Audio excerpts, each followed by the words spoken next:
Haleluya, puji Tuhan. Pada hari ini kembali saya mendapatkan tugas untuk melayani saudara dalam pemberitaan firman Tuhan. Firman Tuhan pada hari ini akan saya ambil dalam surat Rasul Paulus kepada jemaat di Roma, yaitu Roma pasal yang pertama ayat 16 sampai 17. Saya bacakan untuk saudara-saudara. Sebab aku mempunyai keyakinan yang kokoh dalam Injil, karena Injil adalah kekuatan Allah yang menyelamatkan setiap orang yang percaya, pertama-tama orang Yahudi, tetapi juga orang Yunani.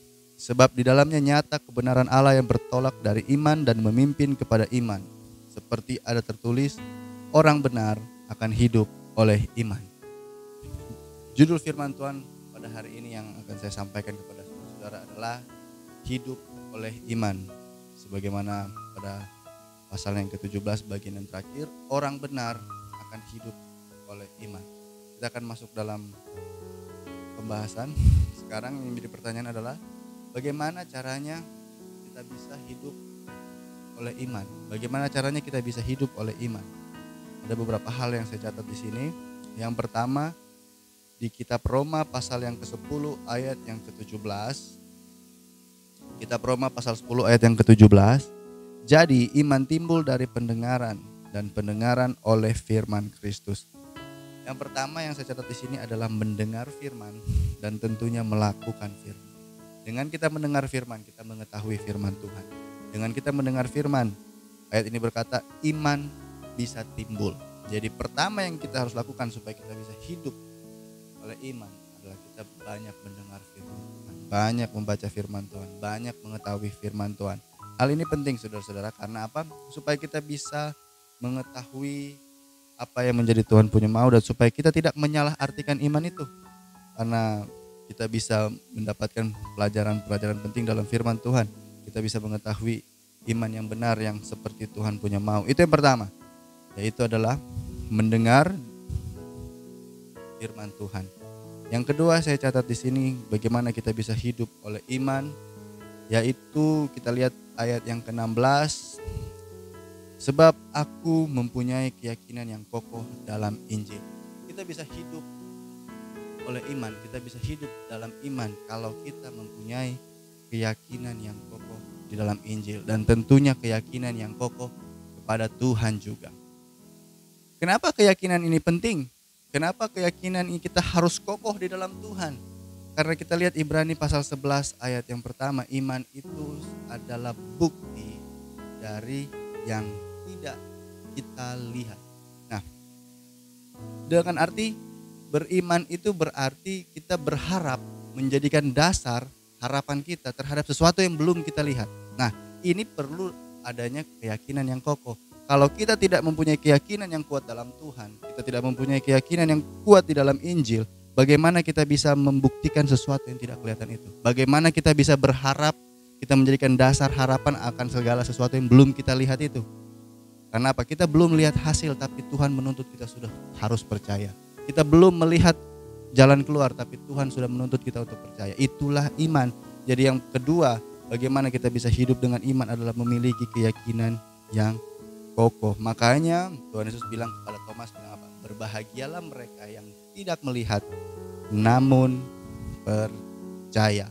Makanya Rasul Paulus menulis surat kepada Timotius, dia bilang begini, aku tahu kepada siapa aku percaya dan aku yakin dia berkuasa melihatkan segala sesuatu yang dipercayakan kepadaku. Jadi kita harus punya keyakinan yang kokoh, keyakinan yang kuat pada Tuhan maupun pada Injil. Sebab itulah dasar kita.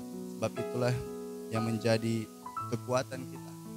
Ketika kita belum melihat jalan keluar, ketika kita belum melihat hasil, tapi kita sudah memiliki keyakinan yang kokoh. Makanya tidak heran Tuhan Yesus bilang apa? Ketika kamu berdoa, anggaplah seperti kamu sudah menerima apa yang kamu doakan itu. Ini bukan mengajarkan kita menjadi seorang yang halu ya, kalau zaman sekarang halu, belum dapat tapi yakin sudah dapat. Tapi Tuhan mau mengajarkan kita, membentuk karakter kita supaya kita mempunyai keyakinan yang kokoh. Apa yang kau doakan, anggap itu sudah kau terima. Itu yang kedua, keyakinan yang kokoh. Yang ketiga, bagaimana kita bisa hidup oleh iman. Ada di kitab 2 Korintus pasal yang keempat, 2 2 Korintus pasal yang keempat ayat ke-18. 2 Korintus pasal 4 ayat 18. Sebab kami tidak memperhatikan yang kelihatan, melainkan yang tak kelihatan. Karena yang kelihatan adalah sementara, sedangkan yang tak kelihatan adalah kekal. Artinya apa? Kalau kita mau hidup dengan iman, kalau kita mau hidup oleh iman, yang kita pandang hanya Tuhan saja. Kalau kita pandang kelemahan, kita pandang kesusahan, kita pandang kesakitan, kita tidak bisa hidup oleh iman. Kenapa? Kita tidak memandang kepada Tuhan. Ayat ini Paulus berkata kepada jemaat di Korintus bilang apa? Kami tidak memperhatikan yang kelihatan. Karena apa? Karena yang kelihatan adalah sementara. Jadi apa yang kita alami? Kesusahankah, kelemahankah, kesakitankah? Kita harus tahu bahwa itu sifatnya adalah sementara. Tapi kalau kita pandang Tuhan, kita pandang yang tidak kelihatan, dengan keyakinan yang kokoh, dengan kekuatan Injil yang ada, maka kita menjadi kuat, maka kita menjadi memiliki pengharapan yang kuat di dalam Tuhan. Pandang pada Tuhan saja. Makanya ada lagu zaman dulu bilang begini, pandang saja kepada Yesus, karena Tuhan yang beri menang. Jangan pandang kiri kanan, jangan menoleh kiri kanan, pandang saja pada Yesus. Itu yang ketiga. Kalau kita mau hidup oleh iman, yaitu kita harus memandang kepada Tuhan saja. Yang keempat, bagaimana kita bisa hidup oleh iman, bagaimana kita bisa hidup dengan iman, yaitu di Matius 14 ayat ke-30. Tetapi ketika dirasanya tiupan angin, takutlah ia dan mulai tenggelam lalu berteriak, Tuhan, tolonglah aku. Ayat ini berkata ketika dirasanya tiupan angin, takutlah ia dan mulai tenggelam. Ketika Petrus mulai merasakan angin, dia mulai takut dan mulai tenggelam. Artinya apa? Orang yang mau hidup dengan iman tidak boleh baperan, tidak boleh takut. Nah, artinya apa?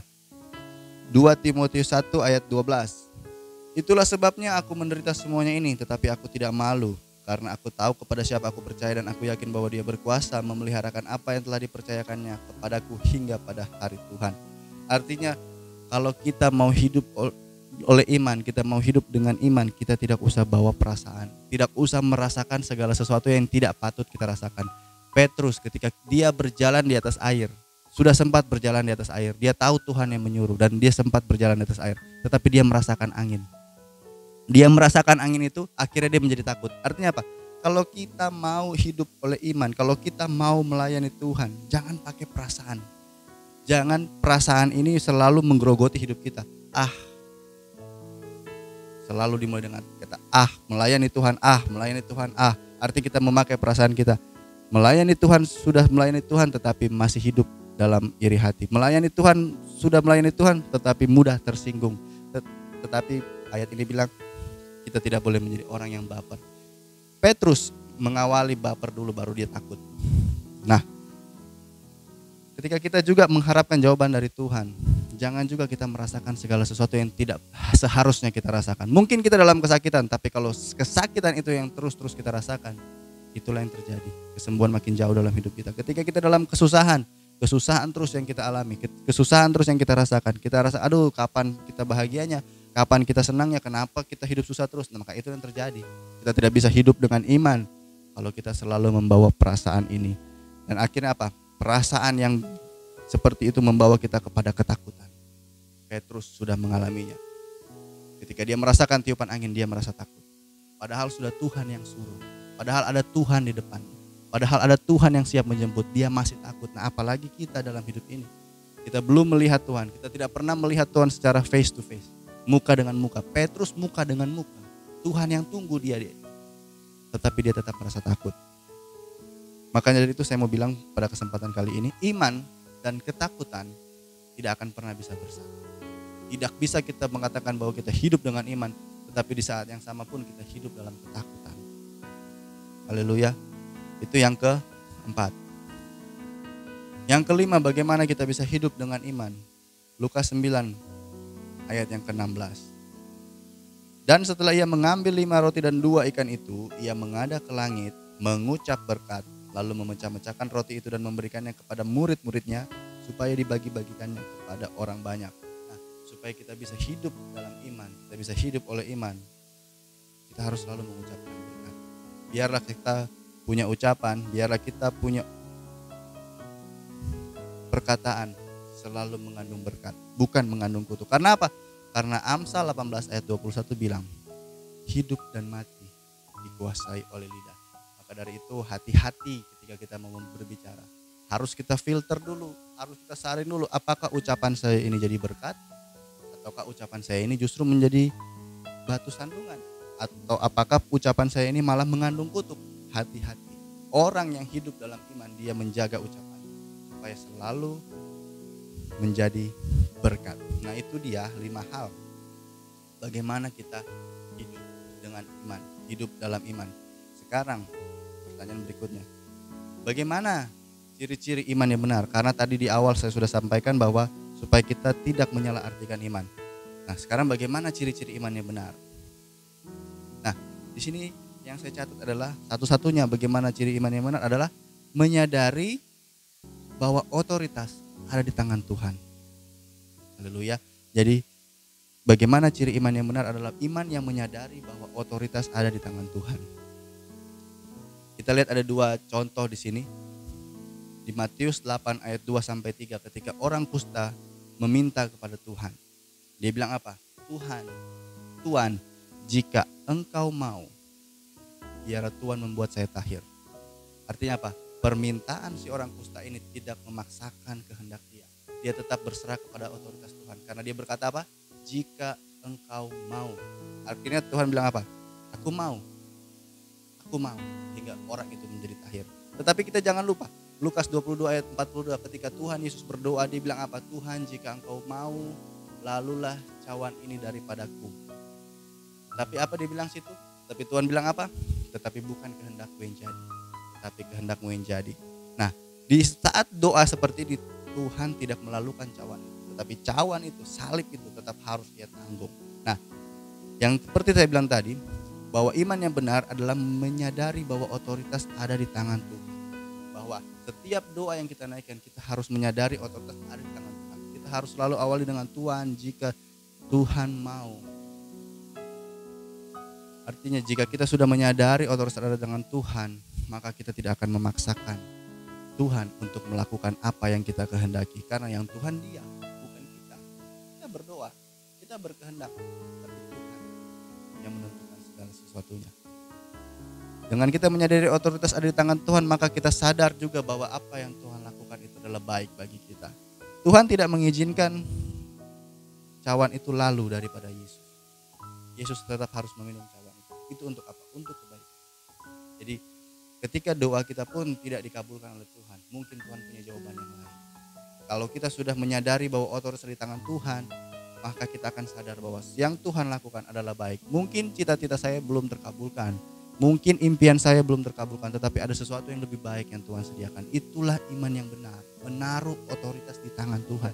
Kalau kita menyadari otoritas ada di tangan Tuhan, maka kita tidak akan kecewa pada Tuhan. Doa kita dijawab, doa kita tidak dijawab, kita tidak akan kecewa kepada Tuhan. Kita ingat bagaimana Sadrak, Mesak, Abednego. Apa imannya mereka? Kalau Tuhan yang kami sembah sanggup menolong, dia akan tolong. Tapi kalau tidak, kami tidak juga akan meninggalkan Tuhan. Kami juga tidak akan menyembah selain kepada Tuhan. Mereka tidak menjadi kecewa karena mereka tahu otoritas itu ada di dalam tangan Tuhan. Tugas kita hanya apa? Tugas kita hanya hidup dengan iman. Apapun yang terjadi dalam hidup ini, kita sadar dan kita yakin bahwa segala sesuatu yang Tuhan kerjakan adalah demi kebaikan kita, supaya kita tidak menjadi kecewa. Banyak orang yang menjadi kecewa kalau doanya tidak dijawab oleh Tuhan. Banyak orang yang menjadi kecewa ketika harapannya tidak menjadi kenyataan karena Tuhan menyediakan yang lain bagi dia. Tapi kita pada hari ini, kita mempunyai satu keyakinan bahwa apa yang Tuhan buat itu baik. Oleh sebab itu, meskipun Tuhan tidak menjawab doa kita, maka kita tidak akan menjadi kecewa. Demikianlah firman Tuhan pada hari ini yang dapat saya sampaikan kepada saudara. Biarlah kita semua berdoa, kita semua bisa hidup dengan iman, supaya kita memiliki keyakinan yang kokoh, supaya kita memandang kepada Tuhan, supaya kita tidak menjadi orang yang baperan dan tidak menjadi orang yang takut, dan kita menjadi orang yang selalu mengucapkan berkat, dan kita tidak akan pernah kecewa kepada Tuhan. Sekali Yesus, tetap Yesus. Selama-lamanya Tuhan Yesus. Sampai jumpa lagi kepada tayangan-tayangan berikutnya. Haleluya, Tuhan Yesus memberkati.